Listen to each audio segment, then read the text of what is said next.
Hi అండి అందరికీ. అందరు ఎలా ఉన్నారండి? అందరు బాగున్నారా? ఈరోజు మన వీడియోలో మనకు పనికిరాని వస్తువులను ఎలా యూజ్ చేసుకోవాలి, అలాగే మన పనులను సింపుల్గా చేసుకొని మన మనీతో పాటు టైంని ఎలా సేవ్ చేసుకోవాలి, మంచి బ్యూటిఫుల్ టిప్స్తో అయితే మళ్ళీ మీ ముందుకు వచ్చేసానండి. వీడియోని ఎండింగ్ వరకు చూడండి, చాలా యూస్ఫుల్గా ఉంటాయండి. ఫస్ట్ టిప్ వచ్చేసి, ఇప్పుడైతే వర్షాకాలం కాబట్టి వర్షాకాలంలో ఏంటంటే ప్రతి ఒక్కరికి చిన్న పెద్ద అనే తేడా లేకుండా జలుబు, దగ్గు, కఫం వచ్చేస్తూ ఉంటుంది.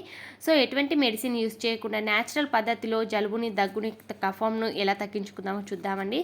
ముందుగా తమలపాకును తీసేసుకొని తొడిమెను కాడను తీసేసుకోవాలి. తమలపాకులో ఇలా ఒక 4 మిరియాలు, అలాగే ఒక వెల్లుల్లి రెబ్బనైతే పొట్టు తీసేసి ఉంచేసుకోవాలి. తర్వాత అటువైపు ఇటువైపు పూర్తిగా ఫోల్డింగ్ చేసేసుకొని దవడ కింద పెట్టుకోవాలండి. పెట్టేసుకొని నమ్మలేసుకోవాలి. ఇలా ఈ రసంని మనమైతే మింగేసేయాలి. కొంచెం మనకు ఘాటుగా అనిపిస్తుంది, కానీ మనకైతే చాలా అంటే 100% వర్క్ అవుతుందండి. నేనైతే మా పాపకు ఎప్పుడు కూడా జలుబు అయినా ఇలానే చేస్తానండి. చిన్నపిల్లల నుండి పెద్దవాళ్ళ వరకు చక్కగా పనిచేస్తుంది. గొంతులో ఉన్న కఫం అనేది పూర్తిగా తగ్గిపోతుంది. 100% వర్క్ అవుతుందండి. ఈ వర్షాకాలంలో ఈ టిప్ అయితే చాలా యూస్ఫుల్గా ఉంటుంది. యూస్ఫుల్గా అనిపిస్తే ట్రై చేయండి. నచ్చితే ప్లీజ్ లైక్ చేయడం అస్సలు మర్చిపోకండి. ఇక నెక్స్ట్ సెకండ్ టిప్ వచ్చేసి, ఇటువంటి లెదర్ బెల్టులు కానీ లేకపోతే ఫ్యాన్సీ బెల్టులు కానివ్వండి, పెద్దవాళ్ళు ఆఫీస్కి వెళ్ళే వాళ్ళ జెంట్స్ బెల్ట్ కానివ్వండి, ఇంట్లోనే ఎక్కువగా ఉంటాయి కదండి. సో మనం ఎలా అంటే అలా ఉంచడం వల్ల బెల్ట్ అనేది మిడిల్లోన కట్ అయిపోతూ ఉంటుంది. సో మనం బెల్ట్ని చిన్నగా ఫోల్డింగ్ చేసుకోవాలంటే వీడియోలో చూపించిన విధంగా బెల్ట్ పెట్టుకునే ప్లేస్లో హోల్లో ఇలా సెట్ చేసేసుకొని రౌండ్గా ఇలా తిప్పేసుకుంటే కనుక మనకు అస్సలు ఊడిపోకుండా నీట్గా ఉంటుందండి కదండి. చక్కగా మనకు ఆర్గనైజర్లా కూడా ఉంచుకోవచ్చు, చూడ్డానికి కూడా బాగుంటుంది. అలాగే మనకు బెల్ట్ అనేది అస్సలు విరిగిపోకుండా నీట్గా ఉంటుందండి. యూస్ఫుల్గా అనిపిస్తే మాత్రం ఈ టిప్ని ట్రై చేసి చూడండి. నచ్చితే ప్లీజ్ లైక్ చేయడం అస్సలు మర్చిపోకండి. ఇక నెక్స్ట్ థర్డ్ టిప్ వచ్చేసి, ఎప్పుడైనా కానివ్వండి మన దగ్గర ఏంటంటే ఇటువంటి చినిగిపోయిన నోట్స్ ఉంటే కనుక మనం టేప్ని అయితే వేసేస్తూ ఉంటాము. టేప్ అతికించినా కూడా మనకు నోట్ అనేది చినిగింది ఏంటంటే కనిపిస్తూ ఉంటుంది. కాబట్టి మనం షాప్లో తీసుకెళ్ళినా కూడా సో అస్సలు మనకైతే ఆ ఎక్స్చేంజ్ అనేది ఇవ్వరు కదండి. సో అస్సలు మనం టేప్ని యూజ్ చేయకుండా చినిగిన నోట్ని అతికించుకోవచ్చు. ఇలా క్యాండిల్ని తీసేసుకొని మనకు ఎక్కడైతే నోట్ చినిగిందో అక్కడ ఇలా కొంచెం క్యాండిల్తో రబ్ చేసుకోవాలి. ఇలా రబ్ చేయడం వలన ఏంటంటే ఈజీగా చినిగిన నోట్ అనేది అతుక్కుంటుంది. అస్సలు మనకు చినిగింది కూడా కనిపించకుండా ఉంటుంది. ఎవరికైతే నోట్స్ ఇలా చినిగినే ఉంటే కనుక అలా పక్కన పడేయకుండా ఒక్కసారి ఈ టిప్ని ట్రై చేసి చూడండి. మనకు 100% వర్క్ అవుతుందండి. యూస్ఫుల్గా అనిపిస్తే ట్రై చేయండి. నచ్చితే ప్లీజ్ లైక్ చేయడం అస్సలు మర్చిపోకండి. ఇక నెక్స్ట్ ఫోర్త్ టిప్ వచ్చేసి, ఇటువంటి కంటైనర్స్ కానీ లేకపోతే పిల్లలకి ఇచ్చే ఇలా సాంబార్ డబ్బాలు కానీ వాటికి ఉండే మూతలు అనేవి లూజ్గా అయిపోతూ ఉంటాయి. పిల్లలకి ఇచ్చినా కూడా ఒక్కోసారి పప్పు అనేది లీక్ అయిపోతూ ఉంటుంది. సో ఒక్కోసారి మనం మూతను పట్టుకొని లేపగానే డబ్బా అనేది కింద పడిపోతూ ఉంటుంది. అలాగే లోన ఫుడ్ ఐటమ్ కూడా పాడైపోతూ ఉంటుంది కదండి. సో ఇలా టేప్ని తీసేసుకొని డబ్బా మూత భాగంలో ఇలా రౌండ్గా సెట్ చేసేసుకోవాలి.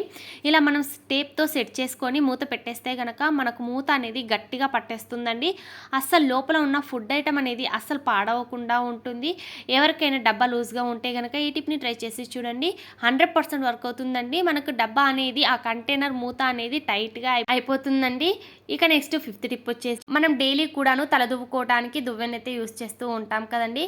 కానీ చాలామంది ఏంటంటే దువ్వెన్ని క్లీన్ చేయాలంటే వాటర్, లిక్విడ్ అలాగే సబ్బు, సర్ఫ్ వేసి క్లీన్ చేస్తూ ఉంటారు.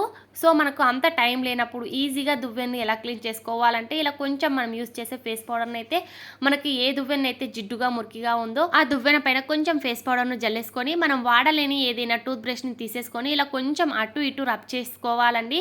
ఇలా రబ్ చేసుకోవడం వల్ల మనకు ఎంత జిడ్డు మురికి ఉన్నా కూడా పూర్తిగా క్లీన్ అయిపోతుంది. అలాగే మనకు ఆయిల్ లాంటిది కూడా పూర్తిగా పోయి మనకు ఫ్రెష్గా నీట్గా అవుతుందండి. నేను ఇక్కడ చూసారు కదండి, పెద్ద దువ్వెను చూపిస్తున్నాను, అలాగే చిన్న దువ్వెను కూడా క్లియర్గా నేనైతే వీడియోలో చూపిస్తున్నాను కదండి. మనకు ఎంత నీట్గా అయ్యాయో ఈ టిప్ అయితే 100% వర్క్ అవుతుందండి. ఎవరికైనా వాటర్తో వాష్ చేసేంత టైం లేనప్పుడు ఇలా ఒక్కసారి ట్రై చేసి చూడండి. మనకు దువ్వెనలు అనేవి కొత్త వాటిలో అవుతాయి. ఇక నెక్స్ట్ సిక్స్త్ టిప్ వచ్చేసి, మనం సూపర్ మార్కెట్ నుండి తెచ్చిన సరుకులు డబ్బాలో వేసినా కూడా ఇంకొంచెం సరుకు అనేది ప్యాకెట్లో ఉండిపోతూ ఉంటుంది.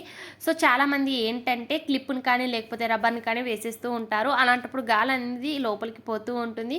సో గాలి పోకుండా ఉండాలంటే ముందుగా ప్యాకెట్ని వీడియోలో చూపించిన విధంగా ఇలా ఫోల్డింగ్ చేసి ఉంచేసుకోవాలి. తర్వాత మనం కొంచెం నైఫ్ని అయితే వేడి చేసుకోవాలండి. ఎక్కువ వేడి కూడా కాదు, ఇలా జస్ట్ కొంచెం వేడి చేసేసుకోవాలి. ఇప్పుడు వేడిగా ఉన్న నైఫ్తో ఇలా కొంచెం ప్రెస్ చేసుకుంటే కనుక మనకు చక్కగా క్లోజ్ అయిపోతుంది. చూడండి మనకు ఎంత చక్కగా అంటుకుందో. మనం సపరేట్ చేయాలి అన్నా కూడా మనకు చేయలేమండి, అంత బాగా అంటుకుంటుంది.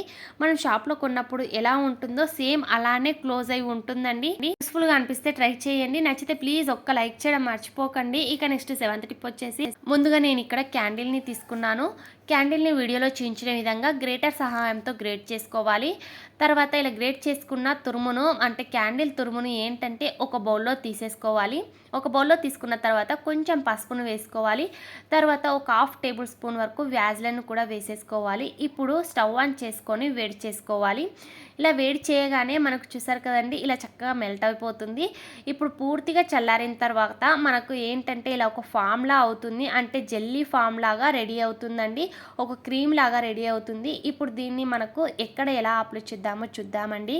ఇప్పుడు వర్షాకాలం కాబట్టి పాదాల్లో పగుళ్ళనే వచ్చేస్తూ ఉంటాయి, మురికి నీళ్ళ వలన పగుళ్ళనే వచ్చేస్తూ ఉంటాయి కదండి. అలాంటప్పుడు మనకు మంట, నొప్పి, అలాగే నడవడానికి కూడా రాదు కదండి. సో అలాంటప్పుడు మనము ఇలా రెడీ చేసిన క్రీమ్ని మన పాదాలకు అప్లై చేసేసుకోవాలి. అంటే మనకు పగుళ్ళు పాదాలకు ఎక్కడ ఉన్నాయో అక్కడ అప్లై చేస్తే కనుక పగుళ్ళు అనేది దగ్గరకు వచ్చేసి నొప్పి లేకుండా, మంట రాకుండా మనకు తొందరగా పగుళ్ళు అనేది తగ్గి మనకు నీట్గా పాదాలు అవుతాయండి.